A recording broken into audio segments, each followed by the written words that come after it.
I don't think this. I don't think Brock Purdy, Christian McCaffrey, and Kittle and Trent Williams, Shanahan. I don't think that they laid a major egg last week. And I do think offensively they will bounce back, even though Philly's got, since week 8, I think they're giving up like 14.6 points a game. It's number 1 in the league. It's a very good defense for sure. Very. But I think the Niners are going to bounce back with a better offensive effort this week. I don't know if it's going to lead to a victory. I would doubt that it will.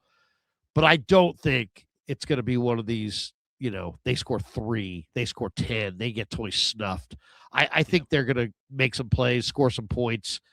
I think it will be a game in the 20s, but Philly may get 35 and the Niners may wind up with 24 or something like that. Something like that, I think, is what we're looking at. I mean, you're telling me that the Niners might get 200 yards of total offense in this game or more? Yeah, I mean, we're going, higher. The bar is very low. Like card sharks. Lower, higher. Exactly. A funny stat, I didn't think it would come into play in this game, but as soon as it was 3rd and 17, I'm sitting next to Cam Inman of the Mercury News, my colleagues at the Merc, and I go, oh, they're doing the draw run, which is not a unique play on a 3rd and very long, especially in your own territory. Just set up the punt. You have a great punter in Michael Dixon. Just set up the punt. Except for the fact that there have been, going into this game, 3 conversions on a 3rd and 15th or longer on the run, and all of them were the Seattle Seahawks. They are now 4 out of the 4 that happened in the NFL this year, which is just hilarious. They're the only team that can pull off a 3rd and 15 or longer draw and get the first down. They're the only ones in football. And it was, so John Lynch maybe shouldn't have been so surprised. Maybe he should have listened to the Dieter and Hutch show and he would have had that scouting report. The bar is very, very low for this offense to take a step forward. That said, this is, in the NFC, this is the second best defense. And man, they got some real dudes in the Eagles. Quinyon Mitchell's the only corner who hasn't gotten hit for a touchdown this season, who's been targeted 60 or more times. Cooper DeJean is a really, really excellent corner. They get Lane Johnson back on the offensive line. That offensive line isn't what it was, but it still has a chance to be above average and certainly beat this Niners defensive line, which I do think maybe they got their ass kicked because Seattle was able to go forward. But in pass pro, I thought that the Niners defensive line had its moments. That might flip now on its head in this game. But you just think about, the defensive ends that they're going with. Jalen Phillips, who's a guy that's certainly been talked about a lot on this channel because of trade deadline stuff. He always wanted to go play with Vic Fangio. He is playing with Vic Fangio. He's given them a real boost. This Jalix Hunt guy, I think, Sam Houston State? Where was Jalix Hunt out of? No. I think he went to, is he Houston Baptist? Yeah, he was FCS, something like that. Let me look. But, he leads them in sacks and in interceptions. He's long. He is long and skinny. And, yeah, he really plays with some explosion. Houston Christian. I wonder, I guess it's in Houston, but I had never heard of it. And then Nolan Smith has been really good for them as well. And they're coming out. It's funny, one of the matchups, and I know it's not linebackers playing linebackers, but the Niners are going to be down to like you, me, and Eric Kendricks on Sunday. And the Eagles are coming out with Zach Braun, Nakobe Dean, and Jihad Campbell. So that's a bit of a mismatch. Like you're wondering if things can get worse at the linebacker level as the Niners weren't able to manipulate Jones or Emanwari or Thomas at all in this past game. Like, yeah, Zach Braun, Nakobe Dean, and Jihad Campbell is a pretty damn good base if you ever want to be in base. So this is probably the second best defense in the NFC. And if my theory that not going into sub packages and having just great athletes and just making the entire house out of, wings, if we're to use the basketball terminology again, if that is indeed what tripped Kyle Shanahan up, I'm wondering if Vic Fangio copies that, one, because he does have personnel that's fairly close. And then two, if Kyle can maybe find some corrections in that, I wouldn't even know what the hell that would be. Do you have to reboot later or should I? I think he means me. Okay. I think he means me. So let me reboot. I'll give me 30 seconds. I'll be back. That's fine. Okay.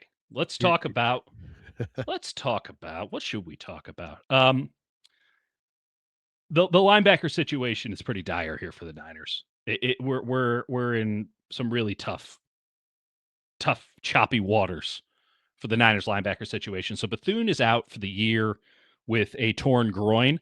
That is not a benefit to the 49ers, even though if you were to watch the tape against the Seahawks, you might actually think like, oh, at least that guy's not in there anymore, because he was getting washed out again and again and again in the run game and was a sit and duck in the pass game. That was maybe Bethune's worst game of the season. D. Winters is going to be touch and go for the entire week. They kind of need him, even though D. Winters had somehow even a worse game than Tatum Bethune. Winters was playing, frankly, out of control most of the game. In that realm of out of control, he did have a lot of opportunities, particularly early, to make plays, and he just missed. I counted a half dozen just missed opportunities, one-on-one tackles. And it was pretty clear that he was a focal point of Seattle's game plan, which is not surprising. Clint Kubiak doesn't have next-level stuff that he can call. He hasn't really built on anything, which is why Seattle's offense had really been struggling in the weeks prior.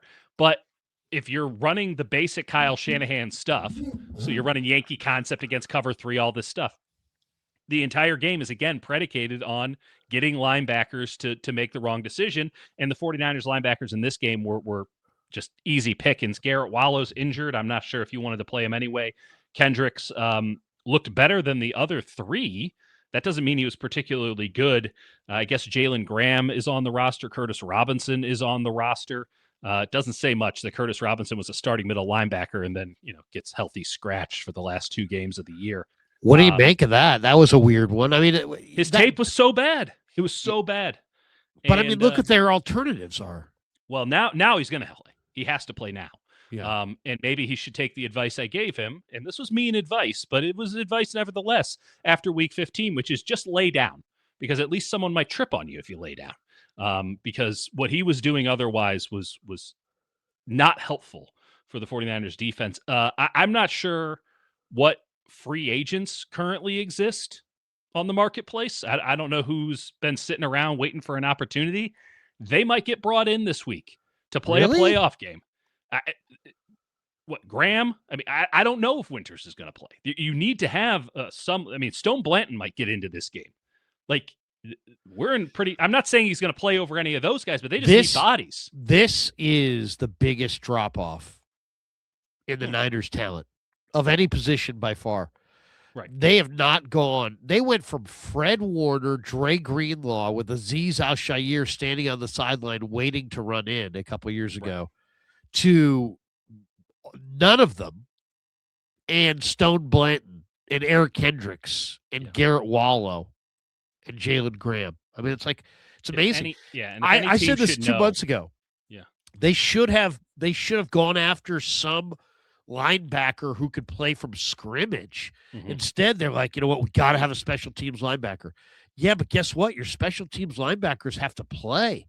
And what's more important, that you have a 10 special teamer who can't play from scrimmage, or a 6 special teamer, but he potentially could be a good player from scrimmage? I'll take the 6 special teamer who's got a future playing, on the weak side or strong side or the mic or whatever.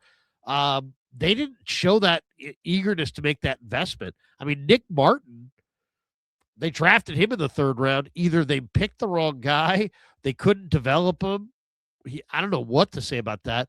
Shanahan was asked yesterday a question by Matt Barrows about Nick Martin's window, because I think he has to spend 1 more week on the IR before he can be called back. But by the answer that Shanahan gave, it's clear he's not in their thinking. He's like,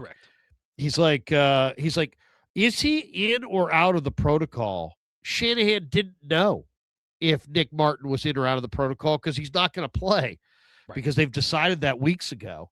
He's got 1 more week on the IR, but he might as well have 1,000 weeks on the IR, because they're not calling him up. By the way, Latu, we'll see. Right. They buried him. Now they're Garrett Wallow and Eric Kendricks. Garrett Wallow's not good.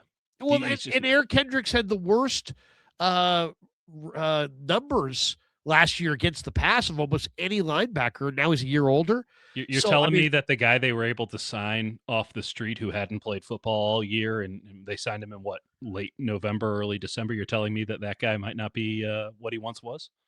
I'm so unimpressed by the way they ran their linebackers this year. It's like you didn't take any chances on any young guys. You didn't develop anybody. Other teams develop it.